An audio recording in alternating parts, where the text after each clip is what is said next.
About to invest $30,000. Wow, that's a big chunk of money. Yeah, and as soon as I buy it, it's gonna go down in value by 10%. Wait, what? Yeah, and within 5 years, it'll lose 50% of its value. Dumbest financial decision that you've ever made?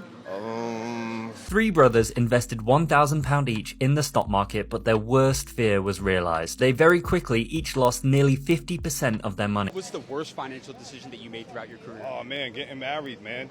Getting married, man. My divorce wiped me out. The amount of horrible financial decisions that were made in 2024 is too many to count. These are just a handful of the worst financial decisions that I have seen that are keeping people broke in 2024, and that can definitely keep you broke, my friend, in 2025. And no, it's not just bad luck. It's because of mistakes like these that I'm about to show you in a sec. And if you want to avoid these financial pitfalls that people are falling into, you need to hear this. Hello, my friends. My name is Vic. I'm a registered nurse and certified life coach turned personal finance strategist. And on this channel, I react to financial tips on the internet so you don't have to, saving you time, frustration, and hopefully helping you learn something along the way, my friends. Helping you get smarter with your money. Now, if you're wondering, who the hell is this guy? Well, my friends, perfect question, as always. Let me just show you quickly, my friend, my wealth journey and financial journey so far so you can get to know me a bit better. And now that we know each other a bit better, my friend, let's get into the video to help you avoid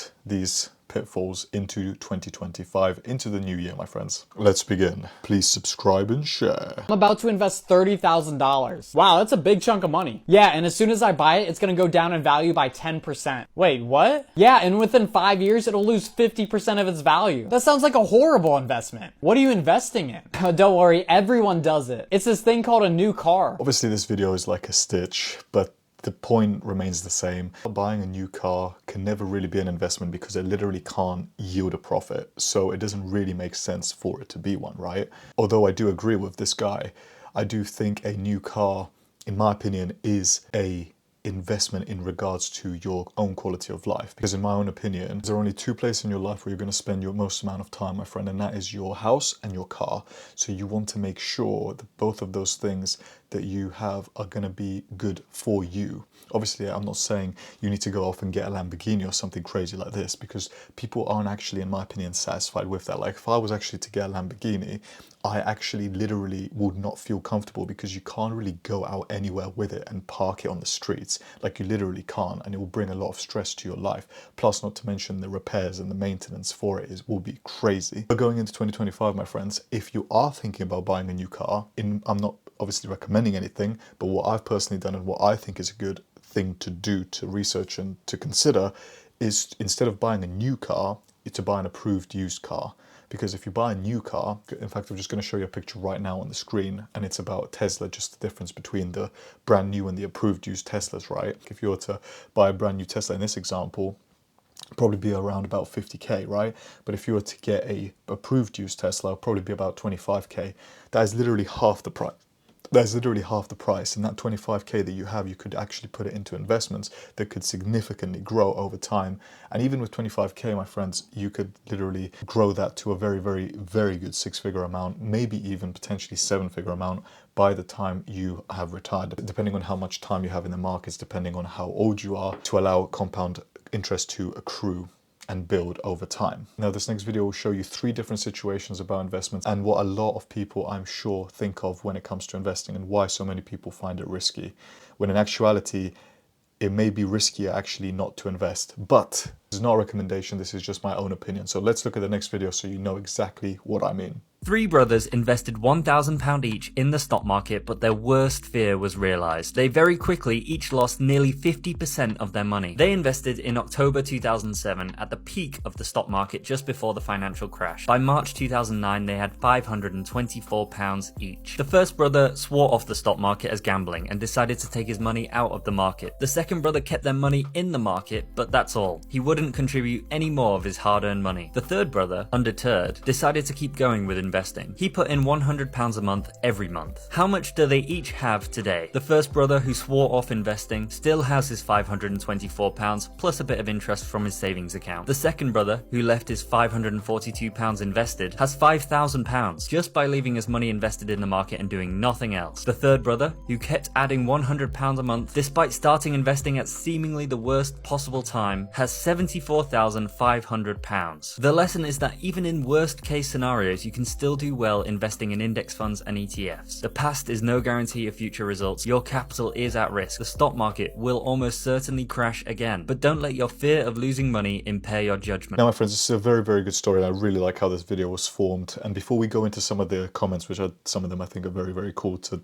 share, I just wanted to quickly explain the 3 golden rules that are in stock market investing just in general. Now, I'm not recommending anything to you. This is just the foundations in terms of what I have learned and what I apply to my fundamental principles. These are the principles that I apply. And if you're an ambitious man and you want to learn more about it, my friends, and you want to understand more about investing or personal finance, money management or cryptocurrency, if you want to do these things, my friends, just have a look at the link below just to see what we offer and if it's a good fit for you, my friend. But in terms of the 3 golden rules that I learned and have always helped me as a fundamental foundation, is that number 1 is that no one can time the market. Number 2 is that the market will always bounce back no matter what happens. And number 3 is that the market will always inevitably crash regardless what happens. These things, and remember, I'm saying the stock market, right? I'm talking about the market as a whole. I'm not talking about individual stocks. That's a different story. That doesn't mean if Apple or something crashes, that means it will bounce back. That does not mean that. But the stock market as a whole will always come back. That's why it's always, in my opinion, very good idea to be investing into index funds, and why it's good to diversify your positions in there. And if you want to take higher risk positions, then you could maybe go into stocks. Personally, for me, I don't personally do that. I prefer my risky place to be in cryptocurrency, and I don't personally touch anything to do with stocks just because I don't like trading stocks. And I'm personally more a long-term trader in general. Unless it's with cryptocurrency, then it's sort of like my trading window is like 1 to 2 years, depending on the time period. But now let's look at some of these comments because I feel that you're going to really like them. Such an unfair comparison. I'm not going to be that guy. Anyway, in two examples, they invested 1K and the third one invested 21K low. Right, fair enough. The thing is Alexandre, I do think that although it's technically not exactly the fairest comparison, technically if you think about it, it is, because they all started at the same fundamental baseline. They all started at the same way, right? And they all had a choice from that. So technically, even though that the guy kept investing the £100, they all still had that same baseline. So technically, in my opinion, I would say is an absolutely fair comparison. But even if you took the third guy out and you were only to compare it with the second guy, which I would say is more reliable because technically he didn't put any extra money in, you could still see that he basically had 10x more than the first guy that didn't invest anything. So I would say that's a pretty fair comparison in terms of that. In general, I would say it's a fair comparison because it shows the 3 different stories. But anyway, that's just me. I could be annoying, but that's what I believe. Before taxes. Now, I think with this one, the only reason why I wanted to include this one, my friend, is especially in the UK, this is a superpower which I don't think many people are using. And again, in my online communities, and I'm only saying this because I feel it is really important to you, so I do want you to listen.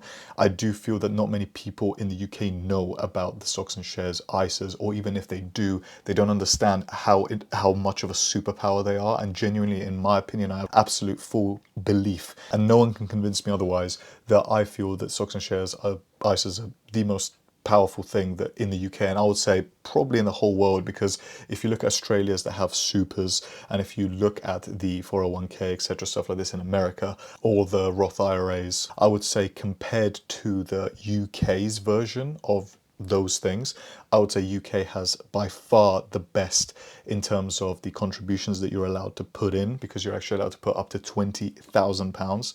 And if you translated it into American and Australian dollars, it's obviously a lot more. Whereas if you look into the supers and also the 401ks, etc., you would see that actually the amount you're allowed to put in is significantly less than the equivalent of £20,000. And also the stocks and shares ISAs are complete tax wrappers. So that means you don't get paid any tax on it. So even if you gain whatever amount, it's exempt of capital gains tax, it's exempt of income tax. So stocks and shares ISAs are absolute powerhouses. Obviously, the only problem with them is that you're capped at £20,000 a year, but equally, that is really not that bad at all. Reminds me of that tale of the three brothers from Harry Potter. I think that was really funny, actually. Just wanted to fit that in. How much do you invest? I think this question's a really good one because many people don't really know how much you should invest. I do have this framework that I personally use myself, but I personally think even outside the framework that I use, I do think you should only invest really what you can afford to lose. Following my framework, I do think it's a good idea to probably be invested. I'm not recommending anything, of course, it's just what I personally do. I personally invest 20% of my own monthly income, disposable income, every single month into investments. So that's 20%. I always feel it's better to work in percentages because I feel percentages is a lot easier to get your head around things and then you can actually utilize it. The general conclusion is correct, but this is very misleading. Show the accumulated interest of the one who dropped out. Show the investment of the one with £100 a month. Make effect. Like I said, I understand what this guy's saying, but again, okay, fine. Even this guy who is basically in terms of the money with the savings and stuff, because to be fair, they didn't actually show that the interest that he would be earning. Best case scenario, having a high yield savings account of even, let's say, 3%, which I mean, or even 4 or 5%, whatever, which I don't think you can get regularly at a fixed rate every year. Then normally the terms and conditions on those are variable. So normally a high yield savings account that you can have for a long duration of time, at least for me from what I know, is literally like 1. And I would say that's pretty good. That's 1% a year, by the way. So you can imagine with that 1%, you're really not going to gain much at all. So even though the calculation is not there, you're definitely going to have less. And also in terms of what I said, in terms of the fair comparison, in my opinion, is a fair comparison because the timeline is the same. So everyone had the same opportunities, but they just did different things. It's like if you had 3 brothers entered in a race, but one of them didn't train at all, the middle one sort of trained, and then the third one really trained. Obviously, you know who's going to win is the one that really trained because he actually put in the most amount of effort. AKA in this case, the guy put in more money. He put in more money to work for him. So therefore, of course, he's going to win. But they all had that same general baseline. Anyway, my friends, I think I'm getting carried away with this video. Let's get on to the next one, which I found quite interesting. And if you like philanthropy, I think you're gonna really, really like this video. I really enjoyed it when I first found out about it. So now let's watch it in full and react to it. Question for you. Have you ever been broke before? Multiple times. Yeah? Quick question for you. Yeah. What do you do for a living out here in New York City? I work on Wall Street. And how long have you been in finance for? 15, 16 years. Yeah? I go all over the country just asking successful people how they made it for the younger generation. Can I get just 1 minute of your time real quick? Yeah. What was the worst financial decision that you made throughout your career? Oh man, getting married, man.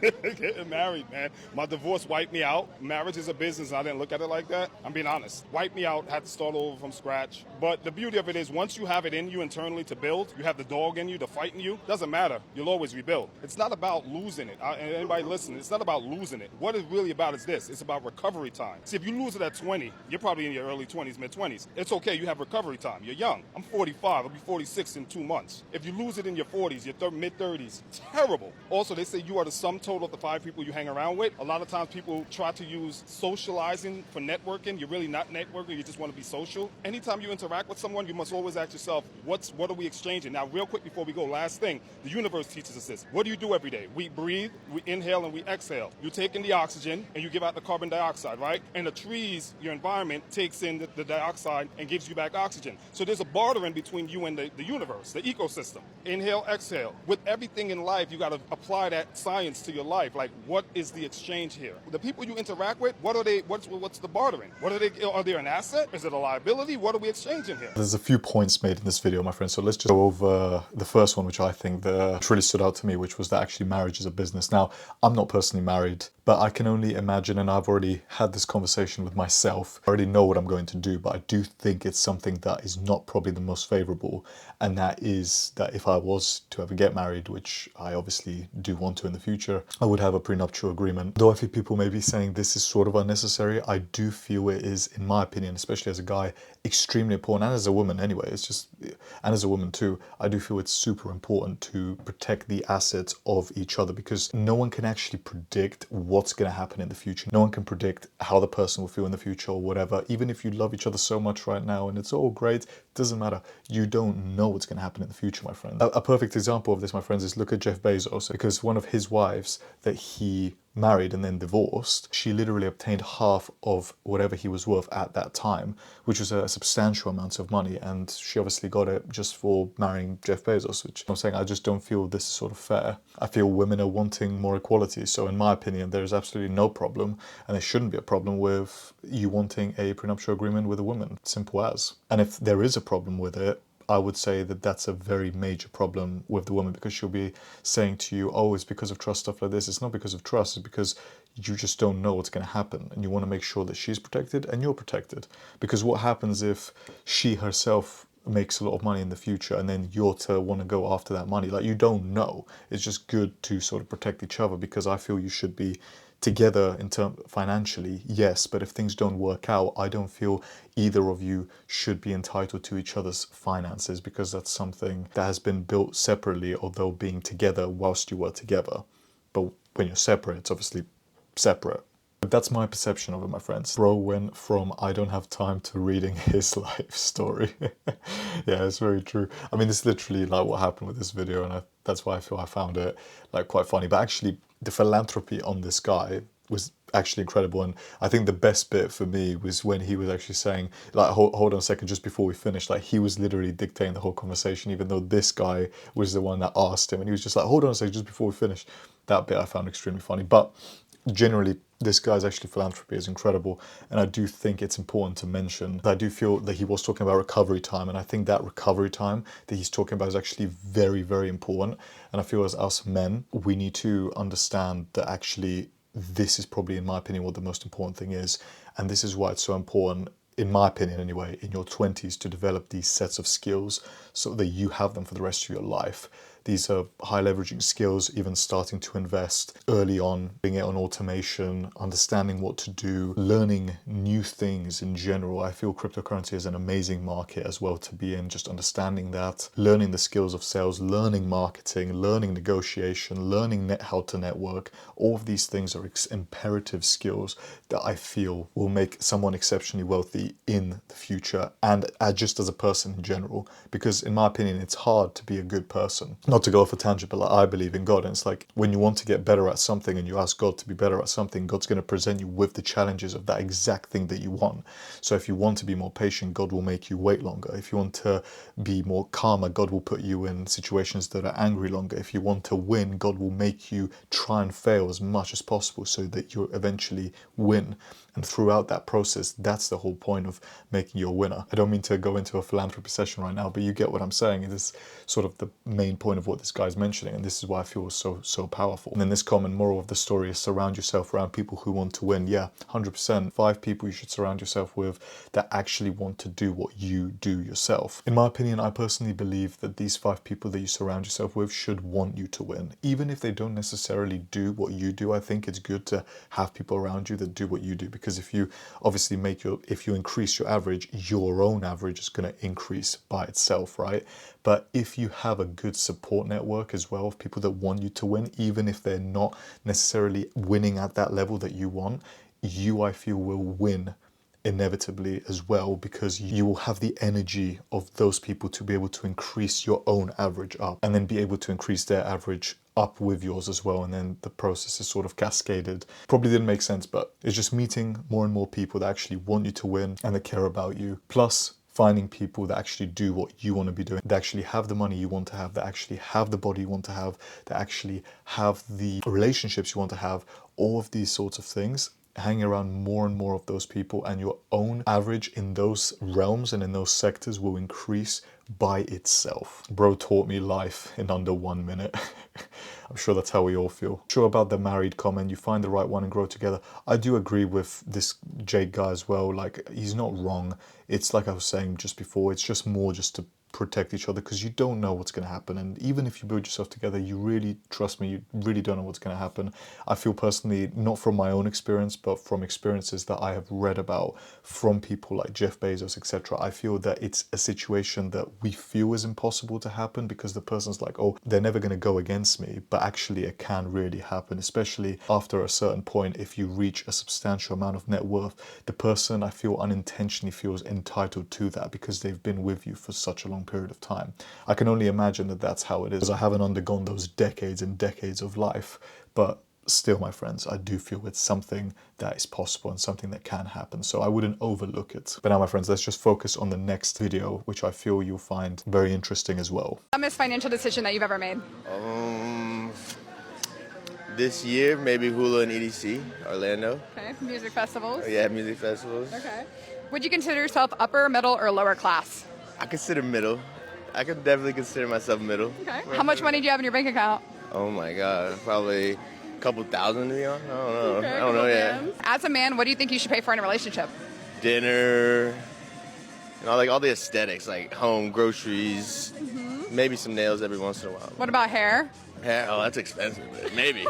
Maybe, yeah, maybe. Listening to this guy for some reason internally angers me. I don't know what it is, and I'm sure it's an unfair reaction to him. Just thinking about what he said, I do feel like in terms of like music festivals and stuff like this, I do think it's important that we all should have a fun money spending. Again, in my EISF framework that I've made that's in my online communities, I do, for me personally, allow myself to have 20% of whatever disposable money I have monthly to go towards fun things that I personally want to do. So if that music festival, etc., is within the range of that, then obviously it makes sense, because everyone has got different interests. So that's cool and that's fine. But the bit that really confused me about this, and this isn't necessarily something that you should avoid, but I guess you could technically avoid it. And by the way, if there's women watching this, this is in no way misogynistic. You heard the video yourself, right? In my opinion, it's just the women there saying, what should the guy pay for? And it was sort of like a must to pay for her hair and her nails and stuff like this. I mean, obviously, in terms of grocery stuff like that, I understand, but I would, for me personally, I would see it as a split. I would say in a couple, you should probably work together, and it shouldn't just be one person or the other, you know? And I'm just thinking to myself, why that woman even asked for someone to pay for her hair. Like, if she wants to look good for herself, and if she wants to do all this stuff, she just needs to pay for it. In my opinion, there's absolutely no question about it. I genuinely don't believe this is anything to do with misogyny at all. I think this is just common sense. Like, if you want if I was to want to buy a cologne for myself because I thought it smells really good as a man, right? I'm not going to tell the person I'm dating, oh, can you get me this? Or even if I had a girlfriend at the moment, oh, can you get me this? Like, it's just like, if you want it, you just go and get it. And if there's something that you want to collectively do together, like a vacation stuff, which I think, by the way, is really cool, and everyone should do that, especially if you're in a couple, you should work together towards that and save that money, and then go in a couple months, because you're together, you should be able to save it relatively quickly. But this is just my opinion, because I think that's just the easiest and best way to do it. And for me personally, I don't believe in financing anything. So even if it's a holiday, whatever it is, I personally try and stay clear away from financing for anything. Whatever it is, try and buy it outright. Otherwise, if you can't buy it outright, don't bother buying it at all, my friends. But at least this is my own personal opinion, my friends. So let me know in the comments below what you think about the situation in terms of what the woman said to the guy, in terms of if you think the guy should be paying for her hairstyle or extensions, whatever, or her nails, etc. Let me know what you think so we can have a discussion about it, because I feel it's a good thing to discuss. So this is probably the worst financial decision I've ever made, and since I'm sat in it and I'm in traffic, I'm very happy and open to disclose it. I have a beautiful E-Class coupe, but it was the worst decision I've ever made financially. Don't get me wrong, it's brought me a lot of joy, it brings a lot of happiness, a lot of fulfillment, but genuinely, from a financial standpoint, it's absolutely crippled me. Just for a bit of context, when I bought the car, I was 21 and I had no responsibilities, no misses, etc. You know, made quite a bit of money, this and that. And I decided to just get it on a PCP when I should have just bought it outright, genuinely. However, I didn't have anyone to advise me. No one in my family had ever bought a car sort of this big. And everyone did say go HP in fairness, but I thought, nah, I know better, I'll get a PCP, blah blah blah. Now, my friends, the reason I added this is because I'm sure some of you will definitely be thinking about buying a new car, my friend, and I'm not saying I'm this car expert or anything like that, of course, but it is important because, especially with me recently having done this process myself just under 2 years ago, so I understand it, and I just wanted to just share it with you, my friends, so you are well equipped to be able to make the decision for yourself, my friend, between personal contract purchase and hire purchase, my friend, so which is PCP and HP, a hire purchase. So with the PCP, do you want to keep recycling cars every few years? And if you prefer lower monthly payments for the car, then you should probably go for a PCP option. However, remember that at the end of the day, you are technically renting, right? It's like you're renting a house. You're not actually owning anything, and you're not even paying a mortgage on the house technically. Like, you're literally not paying anything towards the car for it to be yours in the end. Because at the end, you have, even with the renting and even with all of that money that you've paid, you then have to pay a balloon payment. Let's say, for example, with this E-Class, say this E-Class, because they cost around about, new cars like this cost around about £50,000, right? Let's say with all the payments that you've done so far and the guaranteed minimum future value of the balloon payment, let's say that together is around 25 and 20k, that's still 45k that you have to pay. And I would say those are quite reasonable numbers, right? Normally with a PCP, you have a fixed period, and obviously the longer you go, the better it is for you in terms of lower monthly payments. But the thing is, at the end of the day, my friend, your balloon payment will be at the end of that 4 years. So actually, you're going to be paying basically 44, 45k for a car that was 50k 4 years ago, if you think about it. And obviously at that time, with cars depreciating so significantly, literally in 4 or 5 years time, that car would definitely be worth probably around 25 to 30k, my friends. It would definitely have depreciated significantly. So actually, you're not really saving any money. I don't agree with buying a new car fully either. I agree, for me personally, buying an approved used car, so you have a warranty on it, there's normally some special deals depending on when you go, and you can buy a very similar vehicle to the car that you want for a significantly better price, and then, like we aforementioned before, invest the difference for your retirement or for something, or saving the money to go on a holiday, whatever you want to do. I just think it's unnecessary to be spending such high prices on new cars. And for me personally, PCP is an absolute waste of money unless you want to keep recycling the cars every single time and you're okay with not owning the car. Let's look at some of the comments to see what other people think. Because this video is actually quite long, my friends, I didn't show you the whole 2.5 minutes because that was just too long. But later on, actually, the guy does say the price, and this is what this comment reflects. 1.1k a month is actually ridiculous. I'm not passing any judgment. I understand, and obviously the guy knows it's a mistake, but yeah, £1,100 is crazy. That is a crazy amount. Considering the average monthly income in the UK is round about £2,000-ish, something like this, that is literally 50% of that, and that's just on one expense. That's not even groceries, that's not even just any other expense, your council tax, whatever, mortgage, rent, whatever it is, that's not even included in them. So as you can see, my friends, cars can be super expensive. So be careful with which one you buy and what plan you follow. Bit confused. PCP has 3 options. After your term, hand it back, no commitment. Pay the balloon payment, which you can turn that into monthly payments, yeah, or return it and get another. So why are you struggling? From my own understanding, if you don't plan ahead, then you can be really stuck, because once you sign that contract to pay for that fixed period, I mean, it's a fixed period for a reason. You have to keep on paying it because it is a fixed contract. You have to stick by it. It's like literally going some place to rent, and it's a fixed rent, and you're saying you will pay this rent for the next 2 years, and you sign the contract. You can't just live there for 1 year and then just be like, oh, I want to cancel the contract. I mean, you sign the contract. That's the point, right? So that's why you want to make sure you're careful with this stuff. Covering these 3 options, I mean, the first one, yeah, true, no commitment, but you're basically renting the car. You never own a car, and you constantly will make monthly payments until the day you die, just for the car, not even for the road tax on your car insurance. So personally, I think it's a massive waste of money in the long run. Second, paying the balloon payment, like I have mentioned before, if you actually do the maths, it is significantly more expensive compared to buying a car, because if you were to buy, let's say, an approved used car, it will be way cheaper in the long run, because of the fact that you're paying the monthly payments with the AER interest on top of those monthly payments, right? So you already are paying more with interest, and then you have to pay the balloon payment at the end of a few years, whether, depending on when your period is, if it's 2, 3, 4 years, whatever your financing period is. And at the end of that period, you have to pay a substantial amount of money, even though it may be less than what the car's worth. If you add it up with all the payments you've done on top of the balloon payment, you would definitely have spent significantly